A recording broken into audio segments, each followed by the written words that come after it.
What's up, everybody, and welcome to my TNA IMPACT Wrestling review. I'm a little late on this review because of multiple reasons I will not get into, but we kicked off the show. As we all know, the Anthem is taking over now, and make sure they have the logos everywhere around the Impact Zone, which they are trying to make changes, but they talked about a lot of things going on tonight, as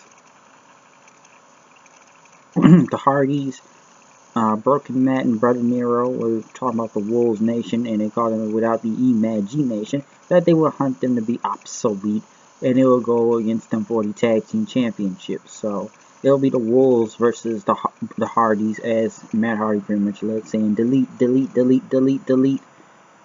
Next thing you know, EC3 was in the Impact Zone. He had a steel chair with him and talked about the World Heavyweight Championship, but since this was a one night only live, which I guess I'm not going to follow this show, and it was a live show, he talked about Davey Richards kind of screwing him over the World Heavyweight Championship as he sat in a chair and he sat by the fans, and talked about Davey Richards and that the Wolves aren't what they seem to be, and he wants to invade the Wolves Nation. So he called out the Wolves, but Bobby Lashley came out and talked about he didn't have to feel interrupted and everything, and he wants his world title shot back, and the only way he's going to get it, that he has to take out EC3 first to get Eddie Edwards for the World Heavyweight Championship, because he would have buried Eddie Edwards and been the World Heavyweight Champion, but he got screwed over by Davey Richards. So he says he's going to do what he can, but he has to take out EC3 first.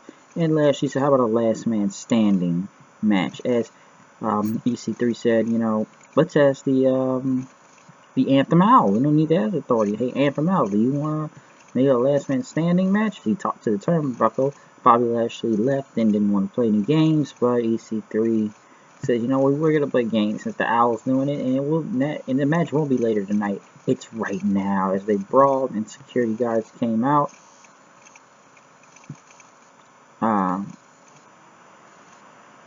Bobby Lashley and EC3 pretty much really had a very great match out there, if you ask me. Yeah, it was a little botchy at first, but the match was won, especially to the outside, which still kind of made them look strong, especially Lashley, after they both went through the chair off the steel steps, and EC3 went to the side slam, but Bobby Lashley caught him, and they both went through the tables. Bobby Lashley got up, and then EC3 got up, but he fell in after that. So EC3 almost won, but he didn't get up by the 9 count. But Bobby Lashley was able to get up, and I guess he will get his title shot. The race for the case, which thank God this isn't Feast or Fired anymore, because that was a stupid concept, which I will get to that in next review, because I'm very, very confused by that match. And there's an interview with Mackenzie mentioned about the startup. EC3 and Tyrus came in as EC3 told them to grab some staff dude and told him to read something as he held a bat saying, "Dummy, yeah."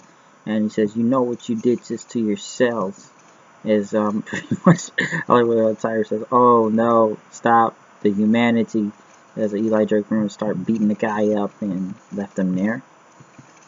Rockstar Spud was back, who said he quit last week on the show, was in this show for a thing, and talked about it's the new year, and Spud is back. He rolled out a piece of paper and presented the Sultan showmanship, the alchemist of entertainment, the prince of pageantry, and the sole reason God himself was gifted with the eyesight. As Aaron Rex came out to a new version of his name, which,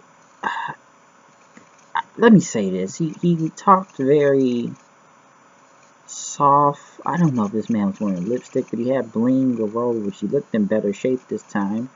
But, I don't know. He had these rings on, and Spud talked about this man can only sing, he said. As Rex said, looking over, said, "You are here to look at me." Alright?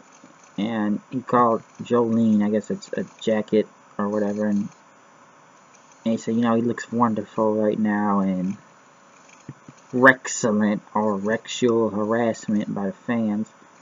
And, people watching on television, and, they pay good money to see him. and he said he was hiding Mariah Carey on New Year's Eve, and I don't know where this is going with Aaron Rex. Like, he's like, I'm not saying it's gay, but it's very Liberace or something like that. He's talking a very soft tone, until Robbie E came out and called him weirdos that he's wearing makeup and everything. And, you know, he pretty much told Spud that you got beat by a little person and a 1-year-old, and it's a midget then. So, Robbie tried to go at him, but Spud and Aaron Rex got the best of him and left him out there then. As Rex said, the violence is never an answer, and he pretty much left. DCC were in the back, James Storm, and they actually talked this time. In 2007 is a new beginning for TNA Impact Wrestling. And, you know, Bram, he wanted, well, of course, at least he had reason they brought this back up to why he wants revenge on Decay, after they threw him in the back of a trunk and left him to rot. So he wanted revenge. Kingston says, you know, 15 members paying dues.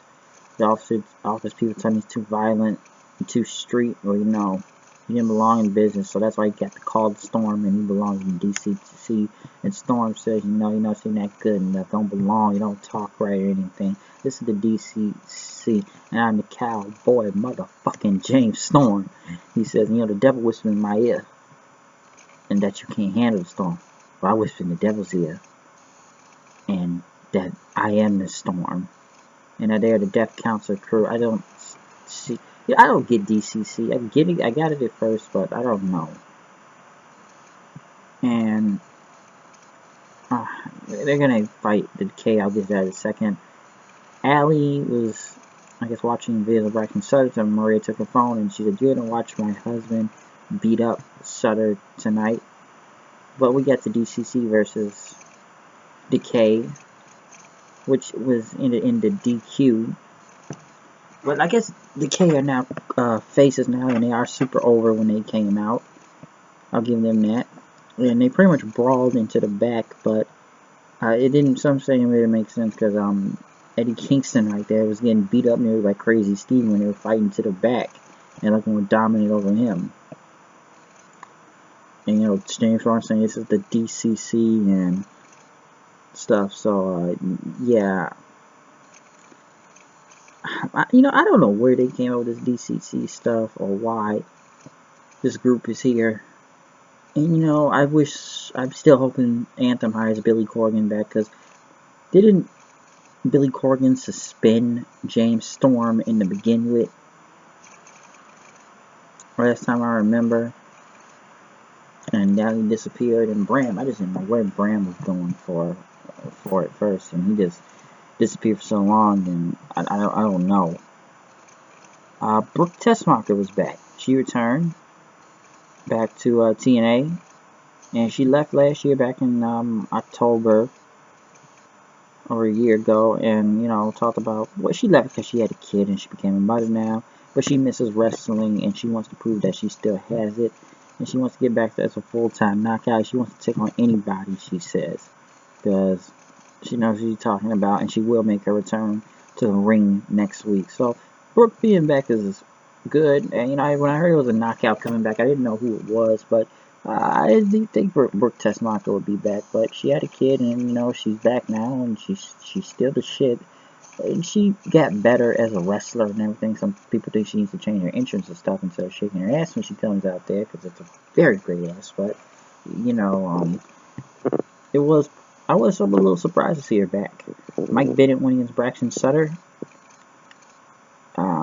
Sutter won, pretty much with a jackknife roll-up pin, after Maria was pretty much barking orders at Bennett to finish off Sutter instead of win the match, but punish him, as Allie tried to come out there and watch and save this, but pretty much Maria forced her to watch. But Sutter did get the pin, which, like I said, they've got this feud keep going on and on, but at least it's doing better, as people said, and Allie is over, and it looked like everybody kind of, some say they came out much better out of this and everything. But Mike Bennett said, 2006 is supposed to be the year of the miracle, and the First Lady, but it's all Allie's fault, and they blamed Allie, so Maria says she knows exactly what to do, and they're going to enjoy it. Mike Bennett didn't know who it was, but they're going to find out who it is.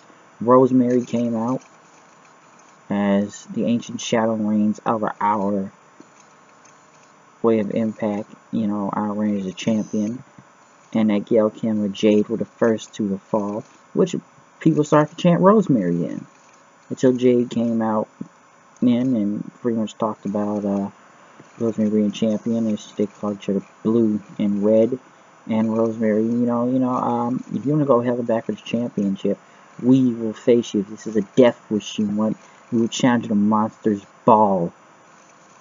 And Jade pretty much, said Rosemary is sick and demented, but it will be monster's ball. Red versus blue, Rosemary versus Jade. Prepare for war, you demon bitch. As she put on, so Rosemary tried to take out the title, and Jade pretty much was about to go for a package power driver. Rosemary get out of there, which some say Rosemary's probably the best knockout on there right now. So they could really work around Rosemary, because she's got a lot going on right there since the Cage event's over. Good mic skills, really good wrestler, and I think she'll be the next big thing around there, really. So especially with this gimmick and stuff, it's very cool. I'll say that. I like it. The Wolves went against the Hardys for the TNA Tag Team Championships, which was somewhat slow at first, but got better on going into the match. But the big thing about it was Davey Richards getting pinned, and Jeff Hardy pretty much having a roll up pinning Davey Richards, as Davey was pissed, and Eddie didn't try to explain what happened because Matt took him. So, the Wolves, this is the first step to the Wolves about to be breaking up with each other. And of course, the Hardys are over as usual with the Hardy delete. So, I don't know what to expect from the Wolves, but it looks like they may be breaking up soon or something for the title. I don't know, since Eddie is champion right now. Will they face each other in the future? I don't know, but Davey Richards maybe the first step of him going heel right now. I'm not sure about that, but we'll have to wait and see. But I'm out here. I'll see you guys later. Peace out.